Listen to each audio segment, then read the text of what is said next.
भाद्र पूर्णिमा है, 7 सितंबर रविवार भाद्र पूर्णिमा है और चंद्र ग्रहण का महापर्व भी है। सूतक कल दोपहर 12:57 से सूतक आरंभ हो जाएगा। मोटा मोटी समझना चाहिए कि 12:30 बजे से सूतक का काल आरंभ हो जाएगा। वैसे 12:57 समय है, लेकिन अपने को 12:30 से मानना चाहिए, जिससे कि सूतक के पूर्व की जो तैयारी है वो 12:30 बजे तक कर लें। अपनी शिखा में कुशा धारण कर लें, जो भी सूखा सामान है उसमें कुशा डाल दें, अन्न है उसमें कुशा डाल दें और सूतक के काल में जो रुग्ण हैं उन रुग्ण को, रोगियों को फल जल आदि ले सकते हैं, अन्न नहीं लेना चाहिए। ग्रहण काल में सर्वथा जल भी नहीं लेना चाहिए, मलमूत्र का त्याग भी नहीं करना चाहिए और रात्रि को 9:57 पर चंद्र ग्रहण का स्पर्श हो जाएगा। मध्यकाल रात्रि 11:42 पर होगा और मोक्ष काल रात्रि को 1:29 पर होगा। तो ग्रहण के स्पर्श से अर्थात रात्रि को 9:57 से रात्रि को 1:29 तक एक आसन से बैठकर अपने गुरु मंत्र का जप करना चाहिए।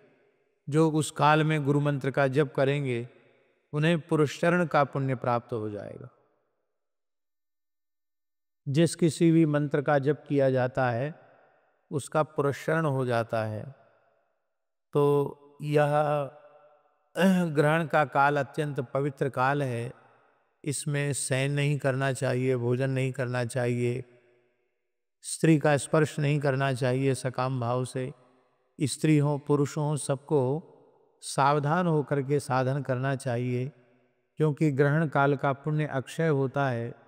सर्वम गंगा समम तोयम सर्वे व्यास समाधिया, सारा जल गंगा जल के तुल्य हो जाता है और सभी ब्राह्मण वेदव्यास के तुल्य होते हैं।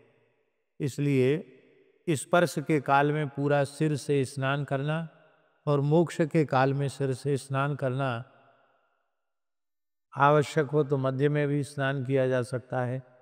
बहुत से लोग तो जल में ही बैठ कर के पूरा जप करते रहते हैं, लेकिन जिसके शरीर की जैसी सामर्थ्य हो, स्पर्श काल में एक बार स्नान और मोक्ष काल में स्नान। मोक्ष काल के बाद फिर लगभग 1:29 पर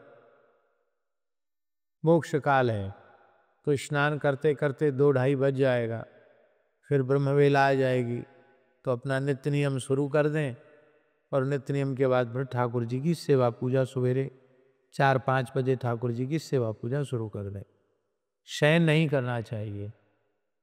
उत्तम पक्ष यही है कि ग्रहण के मोक्ष स्नान के बाद शयन नहीं करना चाहिए।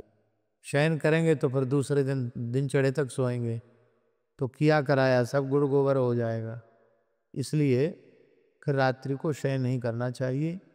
1:30 बजे के बाद स्नान करके अपना नित्य नियम करके, क्योंकि ग्रहण के बाद बहुत कुछ आवश्यक शुद्धि भी होती है। कपड़े धोना, धुलाई, सफाई सब होता है कार्य, यज्ञोपवीत बदलना। फिर भगवान का अपना नित्य नियम करते करते भगवान के उठाने का समय हो जाएगा। 3 बजे से भगवान की 4 बजे से सेवा शुरू कर दें। प्रेम से भगवान की सेवा करें।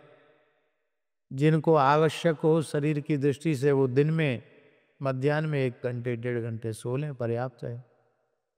तो ये ग्रहण का काल व्यर्थ नहीं करना चाहिए। ग्रहण की सूचना।